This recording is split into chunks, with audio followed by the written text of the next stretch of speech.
An elderly woman is doing better this morning after she barely made it out of her house when it caught fire this weekend. A neighbor called 911 yesterday saying there was smoke coming from the roof of this home on Solano Drive southeast near Carlisle and Cole. When firefighters got there, they found that woman trapped in her bedroom. She couldn't get out, and they had a hard time getting to her. She had a lot of personal items that were in the way, even for herself to make an exit out of the house. Well, thankfully, eventually, firefighters got that woman out and rushed her to the hospital. They think a wood-burning stove may have started that fire. And firefighters are still investigating a number of other fires in Albuquerque from yesterday morning. About 1 o'clock, they rushed out here to the Angel Haven Apartments on Kentucky Southeast, to where 2 buildings were burning. Both of them turned out to be empty. And 2 hours later, firefighters went to a home that was burning on Eddy Place Northwest. It's near Paradise and Unser. That fire started in the kitchen, and firefighters say a smoke detector helped the person inside get out safely. And finally, firefighters say a gas floor heater started a fire at this apartment in northeast Albuquerque about 11 o'clock. No one was home when that happened. Well, if you see some smoke coming from the Santa Fe National Forest later today, don't worry. It's from a prescribed burn. Forest workers plan to burn 1,400 acres there in the next 3 days. It's in the area just south of the Chaparral Girl Scout Camp.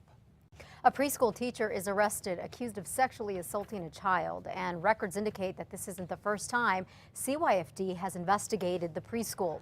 The courtroom was packed yesterday with the friends and family of 59-year-old Dermot Newman, the suspect. Now, they claim he is innocent. Newman is the owner of Peppermint Stick Preschool. Police say he sexually assaulted a 3-year-old boy. He's been banned from working at the preschool until he is found not guilty. That daycare needs to stay alive. It has changed so many lives. I can't imagine it not continuing because of one allegation in 33 years. We've learned the daycare has been cited in the past for having unlabeled chemicals, among other things. Newman asked a judge to lower his bond because he has no prior arrests, but the judge denied his request. People with HIV and AIDS here in Albuquerque will have a new place to get help.